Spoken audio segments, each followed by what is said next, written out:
संस्कृति आईएएस के YouTube channel पर।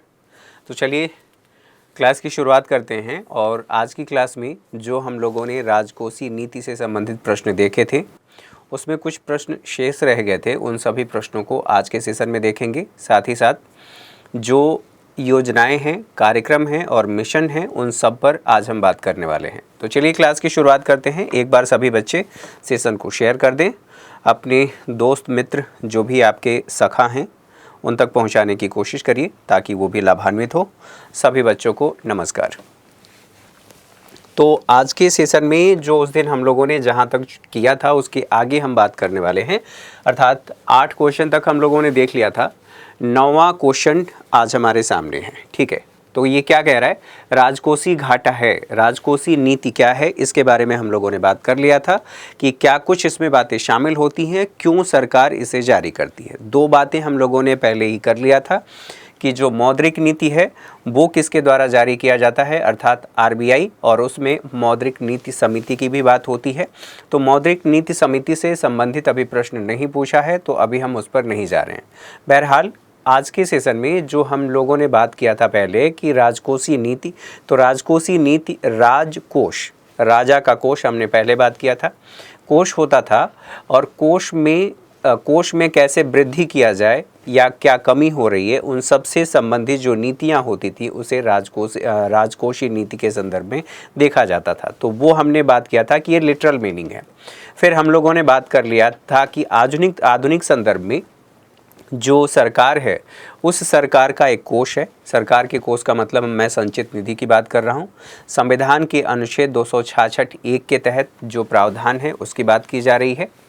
उसमें कैसे धन को बढ़ाएंगे, अर्थात उसमें कितनी आय होगी और वहाँ से कितना व्यय होगा, उससे संबंधित जो नीतियाँ हैं उनको हम राजकोषीय नीति कहते हैं। नीतियों का मतलब अब इसमें बजट के माध्यम से उसका क्रियान्वयन होता है। ये सब सारी बातें पहले ही हम लोगों ने कर लिया है।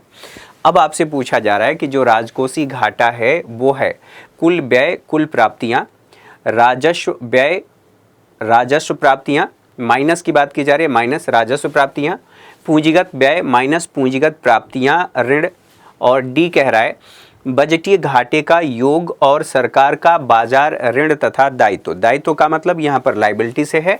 यही क्वेश्चन आप लोगों को इंग्लिश में भी दिया गया है। यहाँ पर देखें, यह 48वीं बीपीएससी और 52वीं बीपीएससी में प्रारंभिक परीक्षा में आपसे पूछा गया है, वर्ष 2008 में पूछा गया है।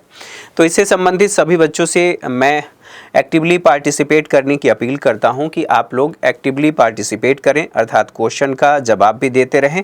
सभी बच्चों को गुड इवनिंग। विवेक, सुधांशु कुमार, अनिल, विशाल, अंकित, चलिए सभी को गुड इवनिंग।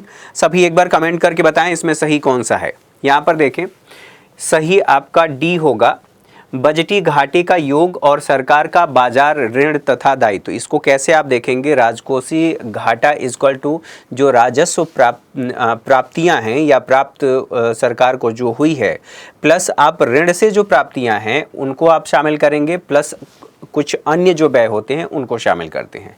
अब इसी से संबंधित जो बातें होती हैं, माइनस अन्य जो व्यय हैं उनको देखेंगे। अब इसी में एक और बात होती है प्राथमिक घाटे की। तो प्राथमिक घाटा जो कुल प्राप्तियां हैं माइनस कुल व्यय, उनको जब आप देखते हैं तो यहाँ आपका प्राथमिक घाटा निकल करके आ जाता है। कुछ बच्चों के कमेंट आए थे कि सर हम लोगों ने मौद्रिक नीति से संबंधित जो बातें आपने बताया वो हमारा क्लियर है। तो किसी एक व्यक्ति का क्लियर हो सकता है, सभी का क्लियर नहीं हो सकता। तो ये सबके लिए क्लास है, किसी एक व्यक्ति के लिए नहीं है। आपको अगर चीज़ें पता हैं तो बहुत अच्छी बात है, आप उसमें एक्टिवली पार्टिसिपेट कर सकते हैं। जिन बच्चों को नहीं पता है उन्हें भी बताना हमारा उद्देश्य है, इसलिए इतना डिटेल में जा कर के बताया गया। फिलहाल हमारी कोशिश अब यही है कि आप लोगों को सभी को इससे लाभान्वित किया जाए। आगे बढ़ते हैं, अगले प्रश्न को देखें। अगला प्रश्न क्या कह रहा है, सरकारी व्यय को नियंत्रित करने का प्राधिकारी है। यहाँ पर हम लोगों ने पहले भी बात किया था। तो फिलहाल यहाँ पर देख लेते हैं, सरकारी व्यय को नियंत्रित करने का प्राधिकारी आपसे पूछ रहा है तो भारतीय रिजर्व बैंक, योजना आयोग, वित्त मंत्रालय और वित्त आयोग। इसमें से कमेंट करके सभी बच्चे बताएंगे। ये आपसे 56वीं और 59वीं बीपीएससी में पूछा गया है, 2015 में ये प्रश्न पूछा गया है। देखते हैं कितने लोग सही जवाब देते हैं। कुछ लोग बी बता रहे हैं, केजीएस। अच्छा, फिलहाल बाकी लोगों ने नहीं बताया है। यहाँ पर देख लीजिए, जो सही विकल्प है वो आपका सी होगा, वित्त मंत्रालय। दरअसल वित्त मंत्रालय के अधीन कुल 6 विभाग हैं। आर्थिक कार्य विभाग, यहीं पर 6 विभाग हैं और इन सभी विभागों में आप देखेंगे आर्थिक कार्य विभाग, आर्थिक कार्य विभाग के साथ साथ व्यय विभाग है, व्यय विभाग। इसमें जो कुल 6 हैं उसी में राजस्व, व्यय, वित्तीय सेवा, वित्तीय विनिवेश और सार्वजनिक उद्यम विभाग भी है। इन सभी विभागों को सार्वजनिक उद्यम, ठीक है, विनिवेश, ठीक है। इसके अलावा जो इसमें सबसे महत्वपूर्ण वाला है जो हमें समझना है, इसी के अंतर्गत जो व्यय विभाग है, यहाँ पर व्यय विभाग, हम इसी को समझने वाले हैं, बाकी सभी को छोड़ देते हैं। जो नाम है वो मैंने आपको बता दिया, सार्वजनिक जो उद्यम विभाग है इत्यादि इत्यादि। जो व्यय विभाग है वही संघ सरकार और राज्यों की जो वित्तीय मामले हैं उनकी निगरानी करता है। तो हम इसकी बात कर रहे हैं, संघ की बात की जा रही है, संघ सरकार, और साथ ही साथ यहाँ पर राज्य सरकार की बात की जा रही है, राज्य सरकार। इनसे संबंधित जो वित्तीय मामले हैं उनकी देखरेख करता है। और ये सभी जो मंत्रालय हैं, जो विभाग हैं, उनको हम कह रहे हैं कि यह वित्त मंत्रालय के अधीन है। कुल 6 विभाग, उसमें से एक महत्वपूर्ण है व्यय विभाग, उसकी बात यहाँ पर कही गई है। तो अगर इतना डीप में जाकर के आपने पढ़ा है तब चीज़ें बेहतर हो सकती हैं। मधु, गुड इवनिंग सभी बच्चे। अच्छा, ये आपने देख लिया। अगले प्रश्न की तरफ बढ़ते हैं। अगला प्रश्न क्या कह रहा है, प्रभावी राजस्व घाटा किस केंद्रीय बजट में पेश किया गया। अब प्रभावी राजस्व घाटा क्या होता है ये आप लोगों को ध्यान रखना है। 2010-11 में, 2011-12 में, 9-10 में और 12-13 में। ये कमेंट करके सभी लोग बताएं कि ये कब, किस वित्तीय वर्ष किस केंद्रीय बजट में पेश किया गया था। अब यहाँ पर आप लोगों से ये पूछा गया है 1956-59 में, 56वीं बीपीएससी और 59वीं बीपीएससी में पूछा गया है। 2015 में ये प्रश्न पूछा गया है। आप लोगों को ध्यान रखना है कि प्रभावी राजस्व घाटा दरअसल होता क्या है। जब हम प्रभावी राजस्व घाटे की बात कर रहे हैं तो इसका सही विकल्प कौन सा है, एक बार कमेंट करके बता दीजिए। ठीक है, यहाँ पर ध्यान रखें, जो प्रभावी राजस्व घाटा है, रंगराजन समिति के सिफारिशों के आधार पर इसे जो केंद्रीय बजट पेश किया गया था, रंगराजन समिति, तो इस समिति की सिफारिशों के आधार पर केंद्रीय बजट 2011-12 में इसे पेश किया गया था।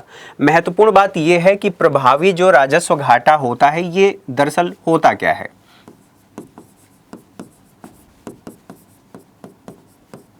राजस्व घाटा, इसका सीधा सीधा सा मतलब ये है कि जो केंद्र सरकार है वो अनुदान देती है। अनुदान किसको? राज्यों को,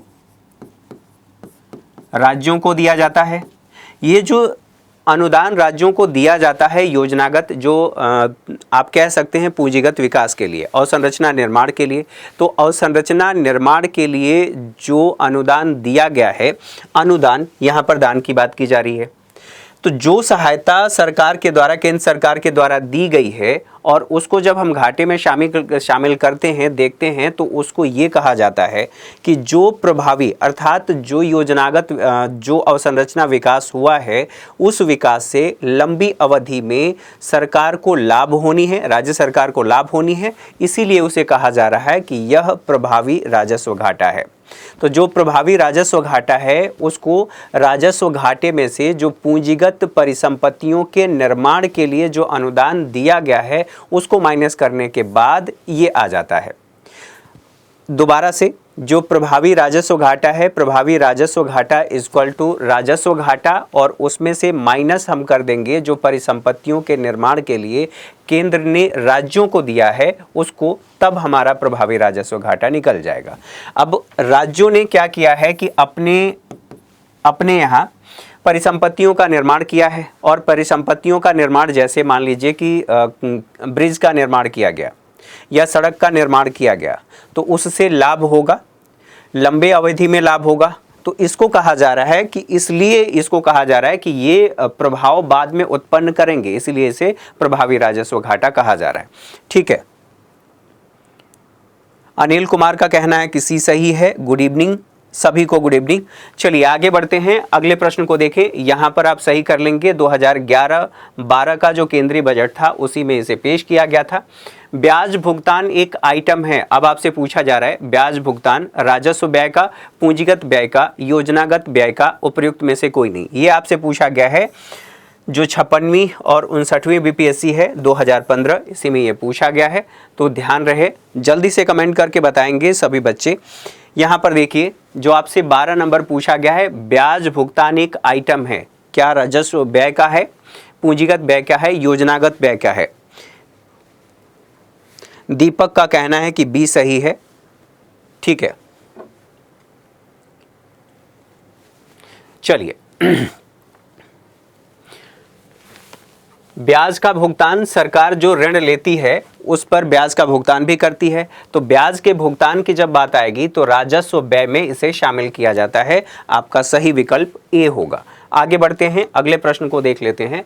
भारत में बजट घाटे को पूरा करने की तदर्थ ट्रेजरी बिल प्रणाली को समाप्त कर दिया गया। अब यहाँ आप लोगों को समझना है तदर्थ ट्रेजरी बिल प्रणाली क्या थी और कब इसे समाप्त किया गया। इसे समाप्त करके अग्रिम अनुमान, ठीक है, इसे समाप्त करके जो शुरू किया गया था उसकी बात अग्रिम अर्थोपाय कहते हैं, अर्थोपाय अग्रिम भी कहा जाता है। इस योजना की शुरुआत की गई थी, तो ये भी ध्यान रखना है कि ये कब शुरू किया गया था और कब इसे खत्म किया गया था। अर्थात ये जो था इसके स्थान पर जो अर्थोपाय अग्रिम शुरू किया गया था योजना, वो आप लोगों को ध्यान रखना है। तो 1 अप्रैल 1992, 1 अप्रैल 1994, 31 मार्च 1996 और 31 मार्च 1997, इसमें से कौन सा सही है एक बार कमेंट करके बताएं सभी बच्चे। अमन का कहना है कि बी सही है, अनिल का कहना है कि 12 का ए सही है। ठीक है, चलिए आगे बढ़ते हैं। यहाँ पर देखिए जो सही विकल्प है, कुछ लोगों ने बी बताया, कुछ लोगों ने ए बताया है। फिलहाल यहाँ पर 13 नंबर क्वेश्चन का डी सही है, अर्थात 31 मार्च 1997 को शुरू किया गया था। अब ये हमने ध्यान रखना है कि ट्रेजरी बिल होता क्या है। जैसे मान लीजिए कि सरकार को कुछ वित्त की आवश्यकता है और उसे पूरा करने के लिए एक कागज दिया और कागज पर सब कुछ लिखा हुआ है और यह भी लिखा हुआ है कि इसका भुगतान कब किया जाएगा। तो इसका मतलब ये हुआ जो ट्रेजरी बिल है बाद की तिथि पर पुनर्भुगतान की गारंटी देने वाला एक नोट है। और नोट इसकी शुरुआत कब की गई थी, तो इसकी शुरुआत से संबंधित जो बातें हैं वो 1955 में देखने को मिलता है। जारी कौन करता है, शुरुआत 1955, इसे जारी कौन करता था, सॉरी आरबीआई इसे जारी करता था। साथ ही साथ हमें यह भी ध्यान रखना है कि यह पुनर्भुगतान जो आपने खरीदा है, मान लीजिए इस पर सारी डिटेल लिखी हुई है कि कब इसका पुनर्भुगतान किया जाएगा और बाद की अवधि में अर्थात भविष्य में इस पर पुनर्भुगतान किया जाएगा। इसका उद्देश्य ये था कि अस्थायी फंड अगर जुटाना हो सरकार को तो उन आवश्यकताओं को पूरा करने के लिए सरकार इसे जारी करती थी। अब इसे किसके माध्यम से प्रतिस्थापित कर दिया गया, तो जो प्रतिस्थापित या इसके स्थान पर किसे लाया गया तो उसे ही मैंने कहा अर्थोपाय अग्रिम योजना।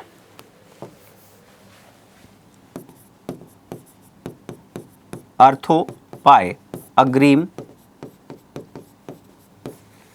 योजना इसे शुरू कर दिया गया था। इसके स्थान पर जो यहाँ पर तदर्थ ट्रेजरी बिल प्रणाली है, इसी के स्थान पर शुरू किया गया था। कुछ लोगों ने भी बताया है। चलिए आगे बढ़ते हैं, अगले प्रश्न को देख लेते हैं। अगला प्रश्न क्या कह रहा है, भारत में सेवा कर किस वर्ष प्रारंभ किया गया था? तो सेवा कर के बारे में आपसे पूछा जा रहा है। अगर आप लोगों ने 1991 के रिफॉर्म को पढ़ा है तो इससे संबंधित बातें जब आप पढ़े होंगे तो वहीं पर कुछ चीज़ें आप लोगों को मिल गई होंगी। फिलहाल यहाँ पर आपके सामने ऑप्शन दिया गया है 1994 95, 1996 97, 1998 और 99, साथ ही यहाँ पर 1991 और 92। तो 1991 मैंने रिफॉर्म कहा तो इसका मतलब ये नहीं कि यहाँ पर 1991 है तो आप इसे ही सही कर देंगे। सभी बच्चे एक बार कमेंट करके बताएंगे।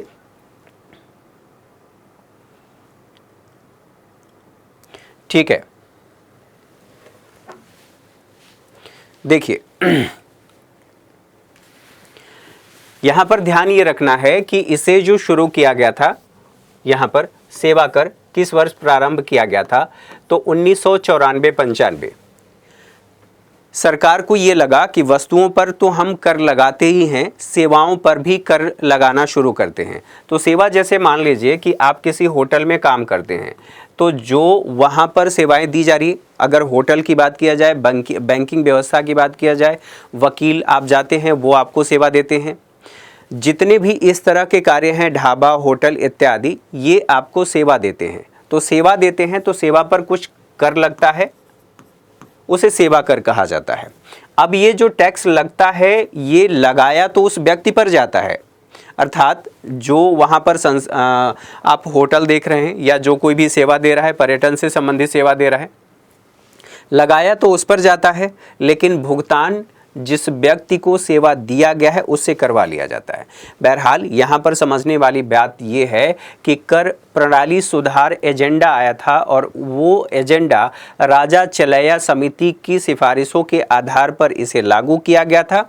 लागू करने का मतलब ये था कि जो सेवा कर है, इस सेवा कर को लागू किया जाए और लागू करके सरकार के राजस्व में वृद्धि किया जाए, सरकार के राजस्व में वृद्धि किया जाए। अब ये ध्यान रखना है कि जो सेवा कर है एक अप्रत्यक्ष कर है। अप्रत्यक्ष कर होने के साथ साथ यह भी हमें ध्यान रखना होगा कि यह लागू तो सेवा प्रदाता पर किया जाता है, लेकिन भुगतान जो कस्टमर है, जैसे आपने वहाँ पर जाकर के सर्विस लिया, आपसे सब कुछ जोड़ करके ले लिया जाता है और भुगतान होटल का मालिक करता है। तो ये आप लोगों को ध्यान रखना है। 1994 95 में इसे शुरू किया गया था। आगे बढ़ें, अगले प्रश्न को देखें। भारत में सेवा कर जिसकी सिफारिशों से लागू किया गया, अब इस प्रश्न का जवाब हमने पहले ही देख लिया है, दे दिया है। तो केलकर समिति, राजा जे चलैया समिति, मनमोहन सिंह समिति, यशवंत सिन्हा समिति, उपरोक्त में से कोई नहीं, उपरोक्त में से एक से अधिक। तो ये आप ध्यान रखेंगे, ये लेटेस्ट क्वेश्चन है। लेटेस्ट क्वेश्चन क्यों कहा जा रहा है? क्योंकि इसमें ई ऑप्शन है।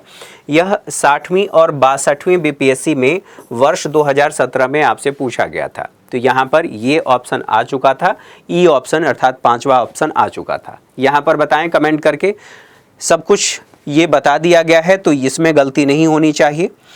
देखिए, राजा जे चलैया समिति, अभी मैंने कहा कि जो सेवा कर लागू किया गया था राजा जे चलैया समिति की सिफारिशों के आधार पर 1994 में लागू किया गया था।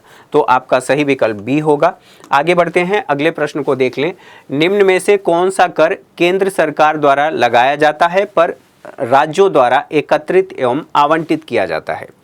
यहाँ पर स्टाम्प शुल्क है, यात्री एवं वस्तु कर, संपदा शुल्क, अखबारों पर कर, उपरोक्त में से कोई नहीं, उपरोक्त में से एक से अधिक। ये आपसे पूछा गया है 60वीं और 62वीं बीपीएससी में वर्ष 2017 में पूछा गया है। तो एक बार कमेंट करके बताएं। चलिए,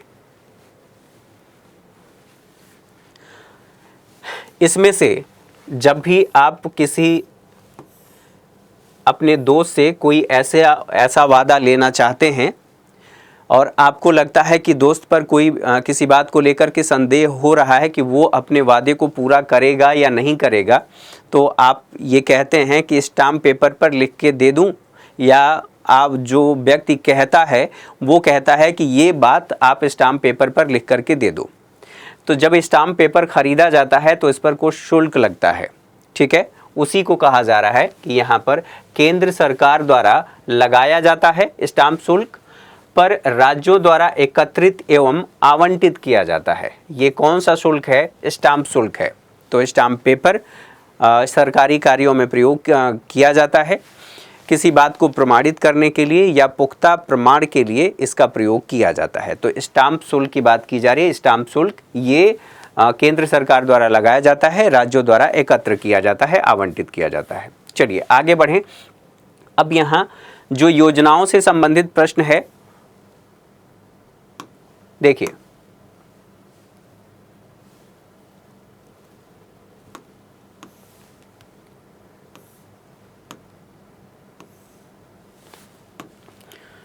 योजनाओं से संबंधित जो प्रश्न हैं आपसे पूछे गए हैं और बीपीएससी में पूछा गया है। तो योजनाएं, कार्यक्रम और मिशन, इन सभी को हम एक साथ देख रहे हैं कि कौन कौन सी योजनाएं हैं और कौन कौन सी योजनाएं राज्य सरकार की हैं, केंद्र सरकार की हैं। उन योजनाओं को देखेंगे। अब ये भी महत्वपूर्ण है कि योजनाओं से जो क्वेश्चन है वो अच्छे खासे क्वेश्चन पूछे गए हैं। तो योजनाओं का जो प्रश्न है, पहला प्रश्न, भारत सरकार द्वारा समुदाय विकास योजनाओं की शुरुआत की गई 2 अक्टूबर। अब ये भी ध्यान रखना है, जो महात्मा गांधी की जयंती की बात की जाती है 2 अक्टूबर। अब ये आपको आपसे ईयर पूछा गया है कि किस वर्ष ये पूछा गया है। तो यहाँ पर 1950, 1951, 1952 कई सारी योजनाएं हैं जिनकी शुरुआत 2 अक्टूबर को हुई है। तो 2 अक्टूबर अपने आप में महत्वपूर्ण है। अगर आप लोगों को याद है तो अच्छी बात है। फिलहाल यहाँ पर कहा गया है सामुदायिक विकास योजनाएं। सामुदायिक विकास का सीधा सीधा सा मतलब ये है कि समुदाय के विकास की बात की जा रही है। अब हो सकता है कि वो शहरी क्षेत्र से संबंधित हो या ग्रामीण क्षेत्र से संबंधित हो। इसका उद्देश्य क्या है ये भी हम बात करेंगे। बहरहाल यहाँ पर जो सही विकल्प है वो आपका हो जाएगा सी, क्योंकि इसे 2 अक्टूबर 1952 को शुरू किया गया था। अब सवाल ये है कि इसका उद्देश्य क्या था। तो ग्रामीण आबादी का समग्र विकास करना इसका उद्देश्य निर्धारित किया गया था।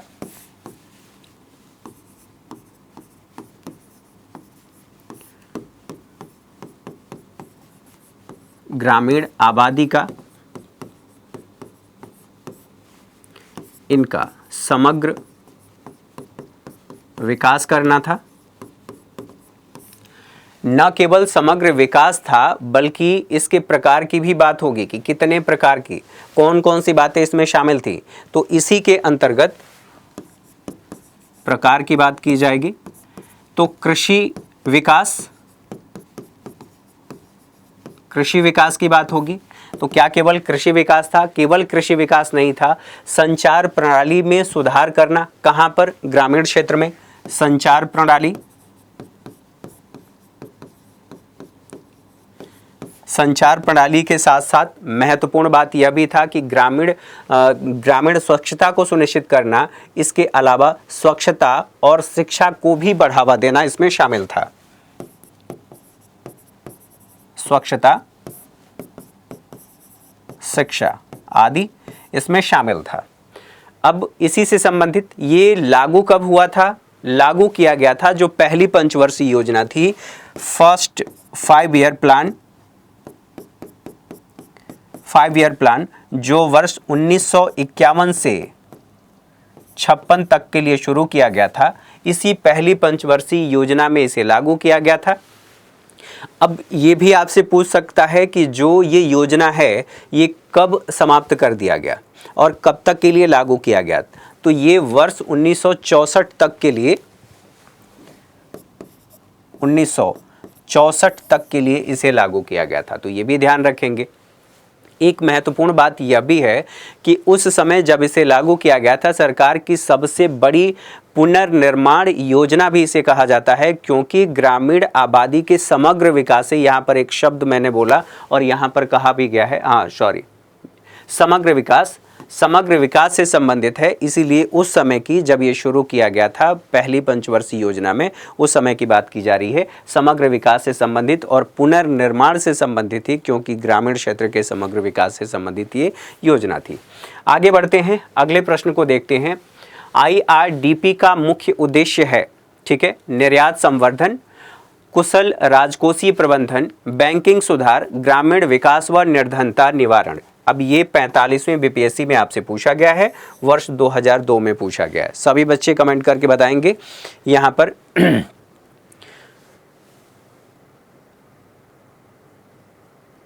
1952, ठीक है। श्याम सुंदर कुमार यादव,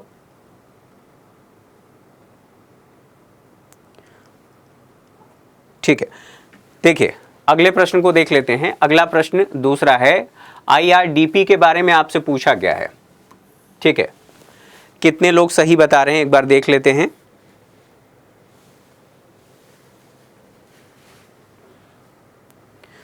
चलिए, आईआरडीपी यह ग्रामीण विकास और निर्धनता निवारण से संबंधित है। तो यहीं पर जब निर्धनता निवारण की बात आ रही है, गरीबी निवारण भी आप कह सकते हैं, निर्धनता निवारण भी आप कह सकते हैं। इसकी शुरुआत कब हुई? तो 1978 में चुनिंदा क्षेत्रों में, 1978 में इसे प्रायोगिक तौर पर लागू, अर्थात आप कह सकते हैं क्षेत्र विशेष में इसे लागू किया गया, ठीक है। और इसके प्रभावों को देखने के बाद फिर इसे पुनः वर्ष 1980 में पूरे ग्रामीण भारत में, 1980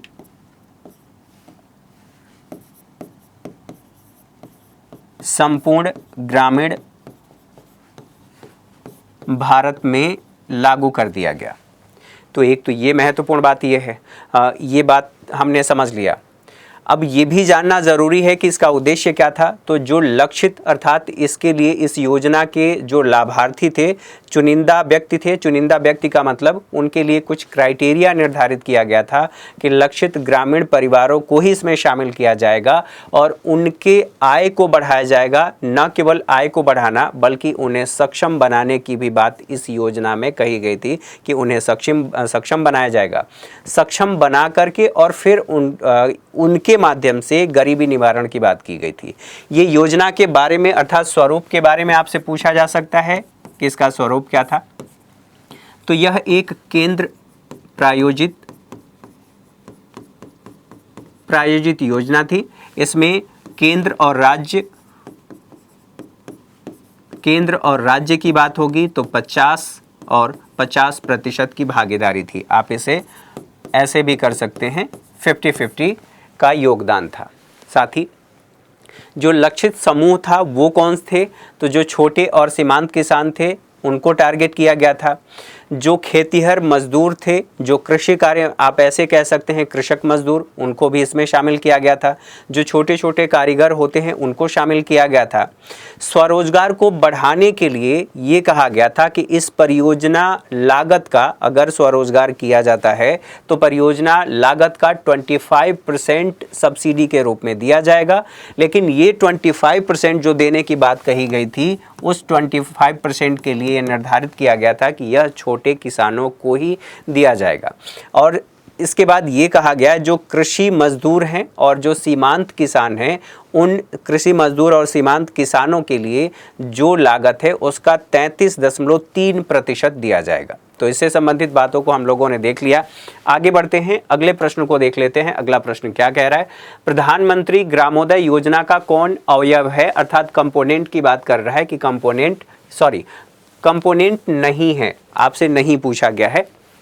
पहला, प्राथमिक शिक्षा, प्राथमिक स्वास्थ्य, पोषण, ग्रामीण सड़क। तो यहाँ प्रधानमंत्री, नाम को देखेंगे तो नाम से बहुत सारी चीज़ें पता चल जाएंगी।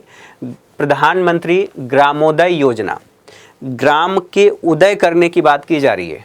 तो गांव के उदय करने की जब बात यहाँ पर की जाएगी तो गांव का उदय कब होगा, कैसे होगा? यदि हम प्राथमिक शिक्षा सुनिश्चित करें, प्राथमिक स्वास्थ्य सुविधाओं को वहाँ पर उपलब्ध कराएं और ग्रामीण क्षेत्रों में कनेक्टिविटी अगर बढ़ रही है, सड़कों के माध्यम से सड़कों का जाल बिछ रहा है, आप ऐसे भी कह सकते हैं कि 12 मासी यदि कनेक्टिविटी हो रही है तो ग्रामीण क्षेत्र का उदय हो सकता है। तो इसी से संबंधित इसमें कहा गया है एक पोषण। इसका उद्देश्य पोषण नहीं था, पोषण के क्षेत्र में, हालांकि और अलग अलग किताबों में देखेंगे तो आप लोगों को कुछ अलग दिखाई देगा। यहाँ पर कई सारी जो किताबें हैं उसमें ग्रामीण सड़क को इसमें आंसर बताया गया है, लेकिन सही आंसर सी है, अर्थात पोषण से संबंधित है। पोषण इसमें शामिल नहीं है। अब जो आपसे पूछा गया है इसी से संबंधित कुछ बातों को ध्यान रखना है।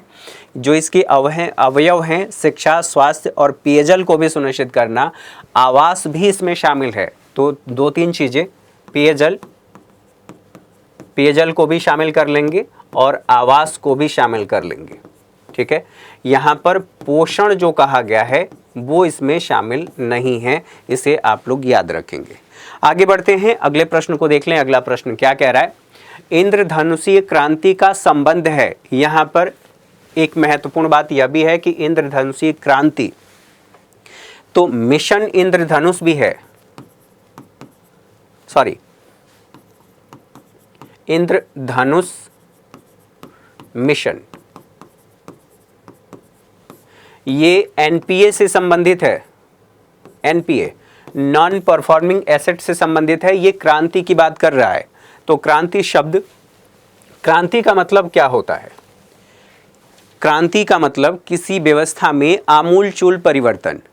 अगर कोई व्यवस्था चल रही है पूरी तरह से उसे परिवर्तित कर दिया जाए, आमूलचूल परिवर्तन उसे कहते हैं।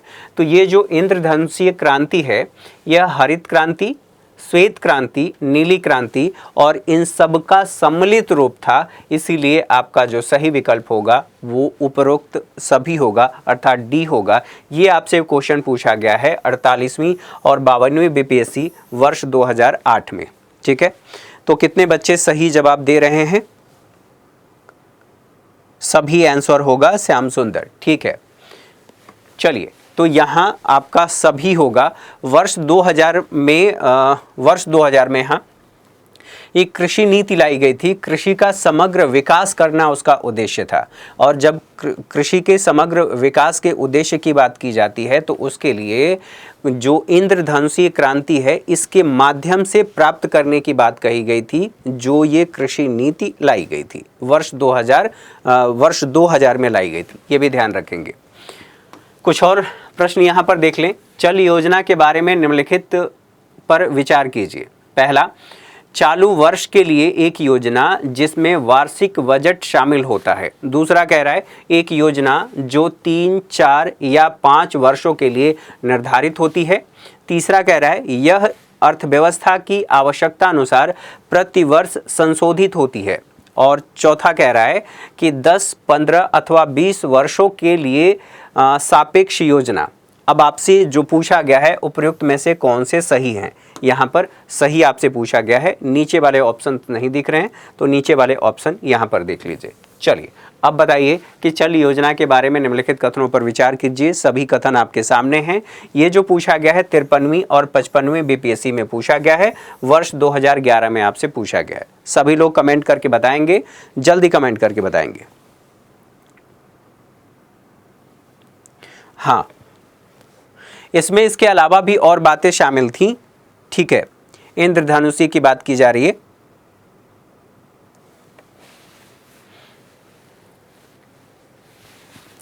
देखिए, यहां पर ध्यान रखना है कि कई जो इसके सोर्स मिल रहे हैं उसके अकॉर्डिंग यहां पर बी भी बताया जा रहा है, कुछ में सी भी बताया जा रहा है, कुछ में डी भी बताया जा रहा है कि सभी हैं। तो मोस्ट प्रोबेबली जो सबसे ज़्यादा इसमें बताया गया है वो आपका सही विकल्प है 1, 2, 3 और 4 सभी, अर्थात चालू वित्त वर्ष के लिए एक योजना है जिसमें वार्षिक बजट शामिल होता है। यहाँ पर चल योजना की बात की जा रही है। कई बार इसे रोलिंग प्लान के रूप में कहा गया है, तो ये ध्यान रखना है, चल योजना। साथ ही एक योजना जो 3, 4 या 5 वर्षों के लिए निर्धारित होती है उसकी भी बात करता है। अर्थव्यवस्था की आवश्यकता अनुसार प्रतिवर्ष ये संशोधित भी होती है। साथ ही 10, 15 अथवा 20 वर्षों के लिए यह सापेक्ष योजना होती है। तो इसलिए यहाँ पर कहा जा रहा है कि सही विकल्प आपका डी होगा। यहाँ पर डी होगा, ना कि बी होगा। आगे बढ़ें, अगले प्रश्न को देख लें। अगला प्रश्न क्या कह रहा है? बिहार की उस योजना का नाम बताइए जो निर्यातोन्मुखी इकाइयों की स्थापना के लिए अपेक्षित उच्च स्तरीय अवसंरचना सुविधाओं के निर्माण पर ध्यान देती है। यहाँ पर अवसंरचना, ठीक है, अवसंरचना का मतलब क्या होता है, ठीक है, इसको समझ लेते हैं। यहाँ पर कई बार इसे आधारभूत अवसंरचना भी कहा जाता है, आधारभूत संरचना। तो इसका मतलब यह है कि ऐसी संरचना जो आर्थिक इकाई, यहां पर आर्थिक इकाई, यूनिट कह लीजिए, आर्थिक इकाइयों के लिए आधार का काम करती है, उसे आधारिक संरचना कहते हैं। अगर यहां पर दिख रहा है तो ठीक है, यहां पर लिख देते हैं आधारिक संरचना, अर्थात ऐसी संरचना जो आर्थिक इकाई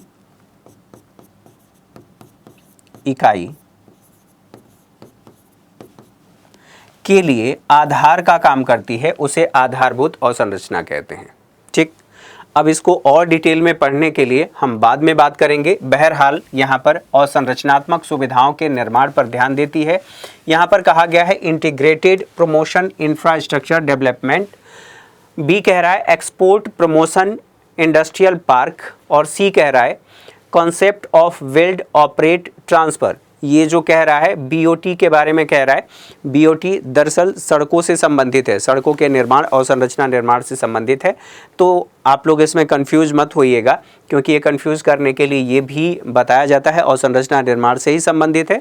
तो बीओटी को कई बच्चे टिक कर सकते हैं। बहरहाल सॉफ्टवेयर हार्डवेयर टेक्नोलॉजी पार्क की स्थापना की भी बात की गई है। तो इसमें अवसंरचनात्मक सुविधाएं, यहाँ पर निर्यात उन्मुख कहा गया है कि स्थापना। तो कैसे होगा, यहाँ इस चीज़ को ध्यान में रखते हुए जब आप देखेंगे तो सही विकल्प यहाँ आपका बी होगा। इसी में कह दिया गया है एक्सपोर्ट, यहाँ पर निर्यात की बात कही जा रही है और निर्यात शब्द इसमें भी है, तो एक्सपोर्ट प्रमोशन इंडस्ट्रियल पार्क इसका सही विकल्प है। ठीक है, आगे बढ़ते हैं, अगले प्रश्न को देख लें। अगला प्रश्न क्या कह रहा है, निम्नलिखित में से कौन सा एक राष्ट्रीय खाद्य सुरक्षा मिशन में शामिल नहीं है। यहाँ पर आप लोगों को ध्यान रखना है, राष्ट्रीय खाद्य सुरक्षा मिशन आपसे कहा गया है। और अब इसमें देखने के बाद इस पर बात कर लेते हैं। तिलहन, गेहूं, चावल और दाल, एक राष्ट्रीय खाद्य सुरक्षा अधिनियम भी है, राष्ट्रीय खाद्य सुरक्षा अधिनियम। ये वर्ष 2013 का है। तो ये अधिनियम है, ये एक्ट है। यहाँ पर कहा गया है कि ये मिशन है। ठीक है, मिशन का कुछ उद्देश्य होगा, किस लिए वो लाया गया है। तो राष्ट्रीय खाद्य सुरक्षा मिशन किसके उत्पादन से संबंधित है, ये नहीं है पूछा गया है। तिलहन, स्वाभाविक सी बात है, तिलहन से संबंधित नहीं है। गेहूं, चावल, दाल, और इन सब का वेटेज है, अपना वेटेज है। जैसे राष्ट्रीय खाद्य सुरक्षा मिशन की पहली बार शुरुआत कब की गई, इसकी शुरुआत अक्टूबर 2007 में किया गया था। शुरू 2007 में किया गया। अब इसमें जो चावल है और गेहूं है, इन सब के लिए अलग अलग वेटेज दिया गया था। दाल का महज 2 मिलियन टन निर्धारित किया गया था कि उत्पादन करना है। ठीक है, साथ ही साथ चावल के लिए 10 निर्धारित किया गया था और गेहूं के लिए 8 मिलियन टन की बात हुई थी कि इसका उत्पादन करना है। ठीक है, अब इससे संबंधित बातों को समझने के बाद हमने ये समझ लिया कि यहाँ पर कहा गया कि शामिल नहीं है, तो तिलहन इसमें शामिल नहीं था, केवल ये 3 बातें शामिल थी, इसलिए नहीं शब्द पूछा गया है। आगे बढ़ते हैं, अगले प्रश्न को देख लें। निम्नलिखित में से कौन सा भारत निर्माण का अंग नहीं है आपसे। अब यहाँ मैक्सिमम जो क्वेश्चन आप देख रहे हैं उसमें नहीं पूछा गया है, ऑब्जेक्टिव पूछा गया है और साथ ही साथ नहीं पूछा गया है। तो यहाँ पर 8वें प्रश्न पे देखें, 8वां प्रश्न आपसे क्या पूछ रहा है, ग्रामीण आवास, ग्रामीण विद्युतीकरण, कृषि आधारित उद्योग, ग्रामीण टेलीफोनी। सही विकल्प कौन बताएगा, सही इसमें से कौन सा है? सभी बच्चे एक बार कमेंट करके बताएं सही विकल्प कौन सा है। भारत निर्माण के बारे में आपसे पूछा गया है।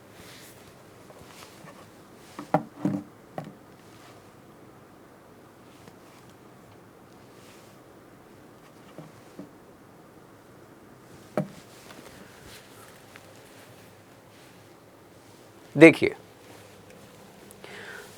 भारत निर्माण कृषि आधारित उद्योगों की स्थापना से संबंधित या उसका अंग नहीं है। अब महत्वपूर्ण बात यह भी है कि इसका उद्देश्य फिर था क्या? तो इसका उद्देश्य था ग्रामीण क्षेत्रों में या ग्रामीण बुनियादी ढांचे का विकास करना। उद्देश्य ग्रामीण बुनियादी ढांचे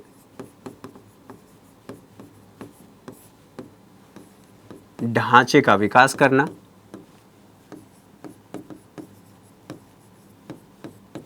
तो जब ये बुनियादी ढांचे के विकास की बात की जा रही है तो कृषि आधारित उद्योग की बात तो आएगी ही नहीं।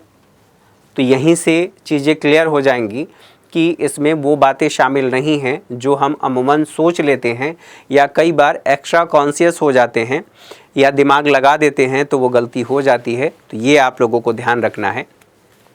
अब 2012 तक ये कहा गया था कि इसके माध्यम से हम पेयजल की आपूर्ति, स्वच्छ पेयजल की आपूर्ति, इसमें 2012 तक पेयजल की आपूर्ति, स्वच्छ पेयजल आपूर्ति की बात कही गई थी कि आपूर्ति सुनिश्चित कर लिया जाएगा। साथ ही इसमें यह भी कहा गया था, इसका लक्ष्य निर्धारित किया गया था। आपसे ये भी पूछ लिया जाता है कई बार कि इसकी नोडल एजेंसी कौन सी है या मंत्रालय आपसे पूछ लिया जाता है। तो चूंकि ये ग्रामीण क्षेत्र से संबंधित है तो यहाँ पर ग्रामीण विकास मंत्रालय ही होगा। तो एक तो ये भी ध्यान रखना है। अब इसमें क्या लक्ष्य निर्धारित किया गया था? तो एक तो ये निर्धारित किया गया था कि हम सिंचाई जो व्यवस्था है वहाँ पर उसको संचालित करेंगे, उसको दुरुस्त करेंगे। साथ ही साथ सिंचाई के साथ साथ जलापूर्ति को भी सुनिश्चित करना। और हमने बात कर लिया कि वर्ष 2012 तक ये निर्धारित किया गया था कि स्वच्छ पेयजल की आपूर्ति हम कर पाएंगे। साथ ही साथ यह भी ध्यान रखना है कि कनेक्टिविटी के लिए सड़कों के निर्माण की बात हुई थी और सड़कों के साथ साथ विद्युतीकरण की भी बात हुई थी कि विद्युतीकरण को बढ़ावा दिया जाएगा।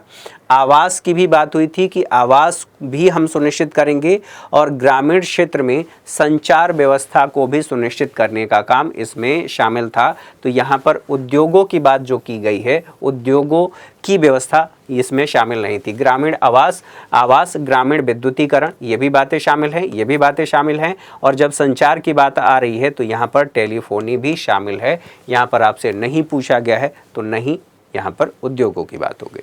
चलिए आगे बढ़ते हैं, अगले प्रश्न को देख लेते हैं। अगला प्रश्न क्या कह रहा है? बिहार में SPUR परियोजना का संबंध है स्वास्थ्य से, गरीबी से, बैंकिंग से और नगर निगम वित्त से। और ई कहा गया है उपरोक्त में से कोई नहीं, उपरोक्त में से एक से अधिक। तो जब ई ऑप्शन अर्थात 5वां ऑप्शन है इसमें है तो स्वाभाविक सी बात है कि आपकी वो सारी चीज़ें इसमें शामिल हो जाएंगी। तो ये 62वीं BPSC 60 और 62वीं BPSC में वर्ष 2017 में पूछा गया है। ये अपने आप में महत्वपूर्ण है। ध्यान रखना है कि हो सकता है कि इसमें से 2 या 3 ऑप्शन सही हैं। जब 2 या 3 ऑप्शन सही होंगे तो उपरोक्त में से एक से अधिक हो जाएगा, और अगर आपको लगता है तो उपरोक्त में से कोई नहीं भी आप चुन सकते हैं। दोनों एक साथ शामिल किया गया है। दरअसल आयोग की चालाकी हमने पहले भी बात किया था कि आयोग में जो विवाद होता था कि गलतियां आ रही हैं और उस गलतियों की वजह से वो मामला कोर्ट में चला जाता था, तो आयोग ने अपने बचने के लिए इसे लागू किया था, अर्थात ई ऑप्शन को इसमें शामिल कर दिया था।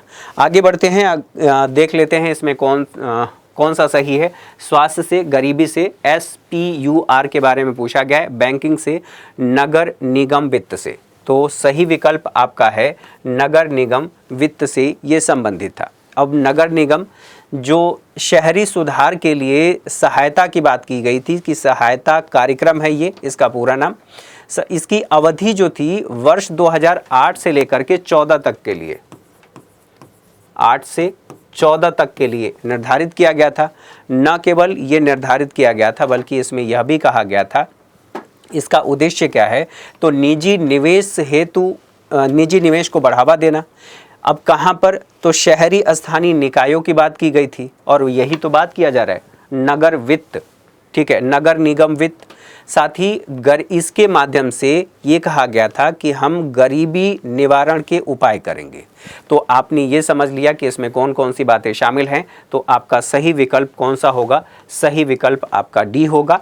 आगे बढ़ते हैं, अगले प्रश्न को देखते हैं। अगला प्रश्न क्या कह रहा है यहाँ पर? चलिए आगे बढ़ते हैं। अगला प्रश्न, सरकार की नीति मेक इन इंडिया का उद्देश्य है। यहाँ पर मेक इन इंडिया के बारे में आपसे पूछा गया है, इसका उद्देश्य पूछा गया है, ऑब्जेक्टिव पूछा गया है। तो जल्दी से कमेंट करके बताएंगे कि कौन सा है सभी बच्चे। देखिए, ए कह रहा है नौकरशाही के ढीलापन को दूर करना, बी कह रहा है लाल फीताशाही को हटाना, और सी कह रहा है विनिर्माण की लागत को कम करना, और डी कह रहा है उत्पादन को प्रतियोगी बनाना। ई ऑप्शन भी आपके सामने है। तो ई ऑप्शन, इसमें से बहुत सारे ऑप्शन आपको लग सकते हैं या हो सकता है कि इसमें से कोई भी ना हो। तो ये ई ऑप्शन है। कब पूछा गया है? 64वीं बीपीएससी में पूछा गया है, 2018 में आपसे पूछा गया है। जल्दी कमेंट करके बताएं। 10वां नंबर किशन, इनका कहना है कि सी सही है, बाकी लोग ठीक है। जल्दी कमेंट करके बताएं।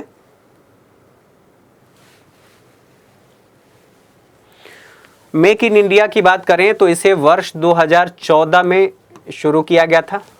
14 में शुरू करने के साथ साथ इसे, अब डेट पूछ ले तो 25 सितंबर को शुरू किया गया था, 25 सितंबर 2014। इसकी नोडल एजेंसी कौन सी है? तो वाणिज्य और उद्योग मंत्रालय होगा, क्योंकि यहाँ पर उद्योगों से संबंधित है। मेक इन इंडिया की बात की जा रही है, भारत में बनाने की बात की जा रही है, ठीक है। नोडल एजेंसी हमने देख लिया। नोडल एजेंसी के साथ साथ अब ये भी बात होगी, जो उद्देश्य आपसे पूछा गया है तो विनिर्माण क्षेत्र से संबंधित है, अर्थात विनिर्माण क्षेत्र में वृद्धि कितनी की जाएगी और कैसे की जाएगी। जब हम उत्पादन करेंगे, विनिर्माण करेंगे, तभी वृद्धि होगी। तो उस समय यह निर्धारित किया गया था, जो इसके उद्देश्यों में शामिल है, कि हम कम से कम 12 से लेकर के 14% तक की वृद्धि करेंगे। न केवल वृद्धि करने की, यह भी इसके तहत निर्धारित किया गया था कि कम से कम 100 मिलियन रोजगार का सृजन किया जाएगा। और ये रोजगार का सृजन कहाँ पर? चूंकि विनिर्माण की बात की जा रही है तो विनिर्माण क्षेत्र में ही 100 मिलियन रोजगार के सृजन की बात कही गई थी। यह भी कहा गया था कि विनिर्माण जो क्षेत्र है, यहाँ पर विनिर्माण क्षेत्र के माध्यम से हम जीडीपी में कम से कम जो वृद्धि करेंगे वह 25% की वृद्धि करेंगे। तो विनिर्माण क्षेत्र की बात हो रही है। साथ ही साथ ये भी कहा गया कि जो तकनीकी की गहनता है, अर्थात टेक्नोलॉजी पर हमारी डिपेंडेंसी है, उसको बढ़ाया जाएगा, टेक्नोलॉजी को अडॉप्ट किया जाएगा। अडॉप्ट करने से क्या होगा? जो हमारा उत्पादन है वो बढ़ जाएगा, प्रोडक्शन हमारा बढ़ जाएगा। प्रोडक्शन बढ़ने के साथ साथ ये जो उत्पादन है वो प्रतियोगी भी होगा। प्रतियोगी बनाने की भी बात इसमें शामिल हो गई थी। जब हम टेक्नोलॉजी का प्रयोग करेंगे तो हमारा वेस्टेज भी कम होगा। वेस्टेज कम होने के साथ साथ यहाँ पर जो हमारे उत्पाद होंगे उनकी गुणवत्ता बेहतर होगी, और गुणवत्ता बेहतर होगी तो ये प्रतियोगी बनेंगे। तो इसका मतलब ये है कि जो इसमें सही विकल्प होगा, एक तो ये भी शामिल हो जाएगा, ये भी शामिल हो जाएगा, और 2 को हम शामिल कर रहे हैं, मोस्टली 2 को, और इसलिए यहाँ पर कहा जा रहा है कि ई विकल्प सही है। उपरोक्त में से एक से अधिक आपका हो जाएगा। आगे बढ़ें, अगले प्रश्न को देखें। अगला प्रश्न क्या कह रहा है? निम्नलिखित में से कौन सा एक औद्योगिक विकास के लिए प्रोत्साहित नहीं है? यहाँ पर नहीं पूछा गया है पुनः, और ये पूछा गया है 64वीं बीपीएससी में 2018 में आपसे पूछा गया है। 2018 में क्वेश्चन आया है, make in India, ease of doing business, startup और डिजिटल इंडिया। आपसे कहा गया है कि औद्योगिक विकास के लिए प्रोत्साहित नहीं है। मान लीजिए मेक इन इंडिया की बात अभी हम लोगों ने देखा, तो मेक इन इंडिया से औद्योगिक विकास प्रोत्साहित होगा ही होगा। अब आप लोगों को कमेंट करके बताना है कि सही है या नहीं है, ठीक है। दूसरी बात यहीं पर देख लीजिए, नहीं पूछा गया है तो इससे बढ़ेगा ही बढ़ेगा। Ease of doing business, ease of doing business, कोई भी मल्टीनेशनल कंपनी यदि भारत में निवेश करना चाहती है तो वो सबसे पहले ये देखती है कि ease of doing business ranking में भारत का स्थान कौन सा है। तो इसका मतलब यह हुआ कि यह औद्योगिक क्षेत्र में निवेश को प्रोत्साहित करने का काम करता है, निवेश बढ़ाने का काम कर रहा है। तो यहाँ पर कहा गया है औद्योगिक क्षेत्र, तो ये भी आपका सही है। स्टार्टअप, ये भी इसमें बात कर रहा है। अब डिजिटल इंडिया की बात यहाँ पर आप लोगों के सामने है।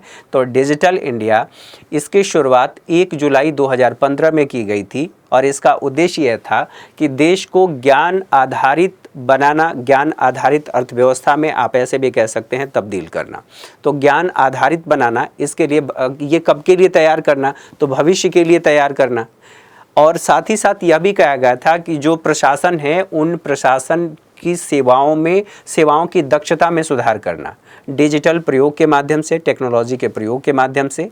डिजिटल प्रयोग के ढांचे को बढ़ाने की भी बात कही गई थी कि डिजिटल प्रयोग से संबंधित जितने भी ढांचे हैं हम उसको और बढ़ाएंगे, और इसीलिए इसमें निर्धारित किया गया था कि इसके 9 स्तंभ होंगे, ठीक है, 9 स्तंभ इसमें बताए गए थे।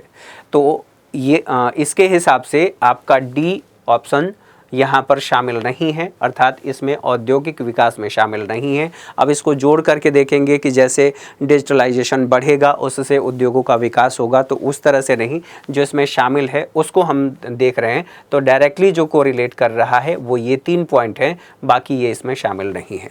आगे बढ़ते हैं, अगले प्रश्न को देख लें। अगला प्रश्न क्या कह रहा है, निम्न में से कौन सा एक मनरेगा का उद्देश्य है। मनरेगा बहुत कॉमन है तो ये भी ध्यान रखना है। ये आपसे पूछा गया है 64वीं बीपीएससी में और 2008 में ये प्रश्न पूछा गया है। ये क्या कह रहा है, परिसंपत्तियों का निर्माण करना, सूक्ष्म सिंचाई को प्रोत्साहित करना, जल प्रबंधन करना और साथ ही साथ ग्रामीण आय को बढ़ाना। तो कितने लोग, मनरेगा बहुत कॉमन क्वेश्चन है, कितने लोग बता पा रहे हैं देखते हैं, ठीक है।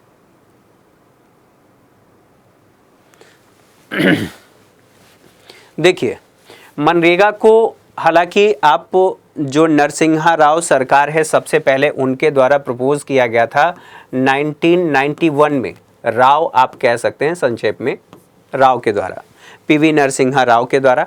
लेकिन इसे जो लाया गया था, सबसे पहले अधिनियम लाया गया, यह 2005 में लाया गया था। 2006 में इसे फाइनली लागू कर दिया गया था। इसके माध्यम से किया क्या जाता है, तो यह गारंटी देता है, ऑब्जेक्टिव में इसे शामिल कर लीजिए, ऑब्जेक्टिव में कि 100 दिन की गारंटी युक्त रोजगार, रोजगार किस व्यक्ति को दिया जाएगा, जो अकुशल है, अकुशल व्यक्ति है, वयस्क है, वयस्क है, परिवार के वयस्क व्यक्ति को दिया जाएगा, परिवार के एक सदस्य को दिया जाएगा। तो यहाँ पर ये बातें आप लोगों को ध्यान रखनी है। और मदद करना, इसके माध्यम से छोटे छोटे जो अवसंरचना निर्माण आप कह सकते हैं, जैसे तालाब का निर्माण, तालाब के साथ साथ कुछ और जो कृषि से संबंधित सूक्ष्म व्यवस्था करना, उसकी बात इसमें शामिल है। तो ये कहा जा रहा है कि मनरेगा का उद्देश्य जो है परिसंपत्तियों का निर्माण करना। तो कैसी परिसंपत्ति का निर्माण, यहाँ पर कोई परिसंपत्ति निर्मित की जा रही है क्या, ये भी ध्यान रखना है। तो इसमें परिसंपत्तियों का निर्माण कहीं से भी शामिल नहीं है। फिलहाल यहाँ जो टिकाऊ संपत्ति बनाने की बात कही गई है, टिकाऊ संपत्ति बनाया जाएगा, तो उस लिहाज से आप देखेंगे तो परिसंपत्तियों के निर्माण को आप शामिल कर सकते हैं। जल प्रबंधन की व्यवस्था करना, कहाँ पर, जब तालाब बनाने की बात हो रही है तो यहाँ पर जल प्रबंधन की बात है। ग्रामीण क्षेत्र में महिला सशक्तिकरण, क्योंकि महिलाओं को जो डेटा है उसमें ये बताया गया है कि अधिकांश इसमें महिलाएं हैं, तो महिलाओं का सशक्तिकरण हो रहा है, तो महिलाओं के सशक्तिकरण की भी बात है। सूक्ष्म सिंचाई जो परियोजना है इसके माध्यम से निर्मित किए जा रहे हैं और इसका उद्देश्य यह भी है कि जो ग्रामीण क्षेत्र से शहरी क्षेत्र में रोजगार के लिए अकुशल मजदूरों का पलायन हो रहा है, उनके पलायन को रोकना। तो इसमें जो आपका सही विकल्प होगा वो डी होगा, ग्रामीण आय को बढ़ाना। यहाँ पर ग्रामीण आय को बढ़ाना मनरेगा के उद्देश्यों में शामिल है। यहाँ पर जल प्रबंधन की जो बात है, जल प्रबंधन को भी आप शामिल कर सकते हैं, लेकिन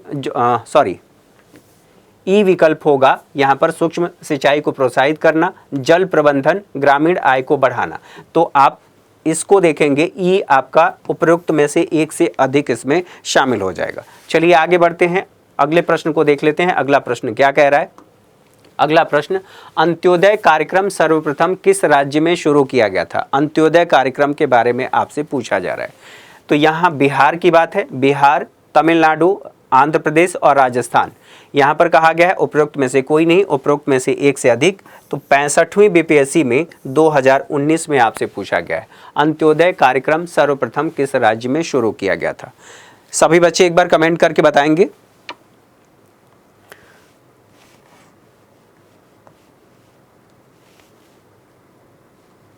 चलिए,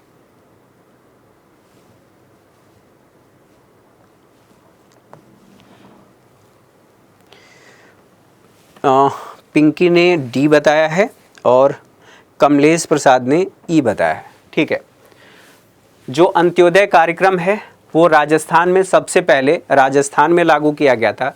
शुरुआत इसकी 25 दिसंबर वर्ष 2000 में शुरू किया गया था। इसका उद्देश्य यह था कि जो ग्रामीण परिवार हैं, गरीब परिवार हैं, उन गरीब परिवारों की मदद की जाए और पोषण मानक में सुधार किया जाए। जब ग्रामीण परिवारों के मदद की बात की जा रही है तो यहीं पर पोषण मानक में सुधार करना। ठीक है, राजस्थान में लागू किया गया पोषण मानक में सुधार करना, और ये सुधार तभी हो सकता है जब हम खाद्य सुरक्षा सुनिश्चित करें। तो खाद्य सुरक्षा भी इससे संबंधित है। आपका सही विकल्प डी है। आगे बढ़ते हैं, अगले प्रश्न को देखते हैं। प्रधानमंत्री श्रम योगी मानधन योजना में प्रत्येक ग्राहक को 60 वर्ष की आयु प्राप्त करने के बाद न्यूनतम अनुमानित पेंशन प्रति माह प्राप्त होगी। यहाँ पर ये आपसे पूछा गया है कि प्रति माह 60 वर्ष की आयु प्राप्त करने के बाद, अब ये कब से कब तक के लिए, अर्थात किस आयु वर्ग के लोगों के लिए शुरू किया गया है, ये भी आप लोगों को ध्यान रखना है।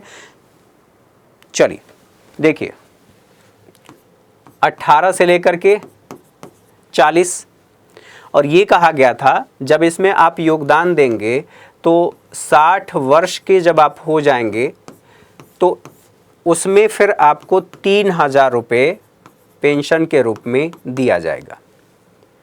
अब 3000 रुपये पेंशन के रूप में, इसमें देखिए ऑप्शन कहाँ पर है, सी ऑप्शन आपका सही होगा।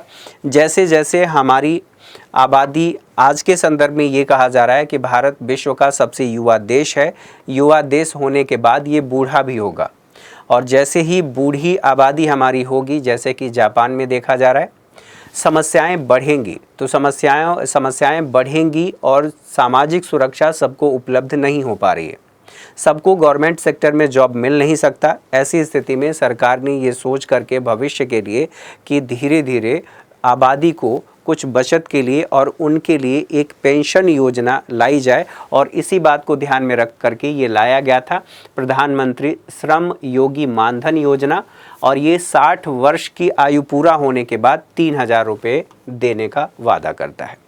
तो इससे संबंधित जो बातें थी ये हम लोगों ने देख लिया। महत्वपूर्ण बात ये है कि ये योजना केवल उस व्यक्ति से संबंधित नहीं है जो जिसके नाम ये योजना है। पत्नी को, अर्थात वो व्यक्ति मर जाता है तो पत्नी को भी 50% इसका लाभ दिया जाएगा। 18 से 40 आयु वर्ग के लिए ये शुरू किया गया है। ठीक है, तो आपका सही विकल्प सी है। आगे बढ़ते हैं। पीएम कुसुम योजना का उद्देश्य है, आपसे उद्देश्य पूछा गया है। यहाँ देखिए पीएम कुसुम योजना, जब इसके फुल फॉर्म को आप देखेंगे तो सारी चीज़ें वहीं से क्लियर हो जाएंगी। अगर एक बार कोई व्यक्ति पढ़ा है तो वो आसानी से इसे कर सकता है। सिंचाई के लिए किसानों की मानसून पर निर्भरता कम करना। बी कह रहा है ऋण के लिए किसानों की साहूकारों पर निर्भरता में कमी करना। सी कह रहा है भारत में फूलों की खेती का संवर्धन करना। और डी कह रहा है किसानों की डीजल और केरोसिन पर निर्भरता समाप्त करना तथा पंप सेट को सौर ऊर्जा से जोड़ना। यहाँ पर समाप्त करना तथा पंप सेट को सौर ऊर्जा से जोड़ना। तो आपका इसमें सही विकल्प कौन सा होगा? हालांकि समझ में आ गया होगा, फिर भी एक बार कमेंट करके बता दीजिए सभी लोग। चलिए, अनिल कुमार का कहना है कि 15 का डी सही है। बिल्कुल सही बात है, 15 का डी सही है। किसानों की डीजल और केरोसिन पर जो सिंचाई के लिए प्रयोग किया जाता है, पंप सेट चलाने के लिए, उस पर निर्भरता कम करने की बात है। तो इसमें डी विकल्प सही है। अब इसका प्रतिपादन जो किया गया था वर्ष 2019 में किया गया था। इसका पूरा नाम किसान ऊर्जा सुरक्षा उत्थान महाअभियान है। तो ऊर्जा सुरक्षा इसमें शब्द जुड़ा है, इसी से आप लोगों को ध्यान रखना है कि यह जो सौर ऊर्जा चालित जो पंप सेट है उसको बढ़ावा देने की बात कर रहा है। इसके घटक कौन कौन से हैं? तो इसके कुल 3 घटक बताए गए थे। पहला घटक ये था जो विकेंद्रीकृत ग्रिड हैं, उन ग्रिड के माध्यम से नवीकरणीय ऊर्जा संयंत्रों को जोड़ना। साथ ही साथ ये भी कहा गया था स्टैंड अलोन, कहीं पर ऐसे स्थान पर जो सोलर पैनल है उसको लगाने की भी बात कर रहा है। स्टैंड अलोन सौर संचालित पंप। साथ ही साथ जो तीसरा कंपोनेंट था उसमें कहा गया था सौर चालित पंपों का सौरीकरण। ठीक है, तो 3 इसके कंपोनेंट शामिल थे। जो डीजल पर निर्भरता है किसानों की और केरोसिन पर तो निर्भरता खैर कोई ऐसा इंजन नहीं बना है जो हालांकि किसान उसका प्रयोग कर लेता था। बहरहाल इसमें डी आपका सही है। उसको समाप्त करने, अर्थात जो डीजल लगातार महंगा हो रहा है, हमारा आयात बिल बढ़ रहा है, हम दूसरे देशों से आयात करते हैं, लगभग अपनी 85% कच्चे तेल की ऊर्जा आवश्यकता को हम आयात से पूरा करते हैं। तो इसकी निर्भरता को कम करने की बात इसमें कही गई थी। अब इसी से संबंधित एक और प्रश्न है, योजनाओं से संबंधित। भारत सरकार ने 2020-21 के बजट में एक नई योजना निर्भीक घोषित की। अर्थव्यवस्था का निम्न में से कौन सा क्षेत्र इस योजना से लाभान्वित होगा? अब आप लोगों को बताना है कि इसमें कौन सा सही है। इसका जवाब आप लोगों को अपने कमेंट बॉक्स में देना है। कमेंट बॉक्स में जाकर के जितने लोगों को पता है उनको बताना है। मैं देखना चाहता हूं कि कितने लोग कमेंट करके बताने वाले हैं। तो आज के सेशन में मेरे साथ इतना ही। अगली क्लास में मुलाकात होगी जो योजना और योजनाओं के साथ साथ जो और क्वेश्चन बचे हुए हैं, साथ ही साथ जो जनगणना से संबंधित क्वेश्चन हैं और बिहार स्पेशल से संबंधित प्रश्न हैं, उनको हम अगली क्लास में देखने वाले हैं। Thank you for watching.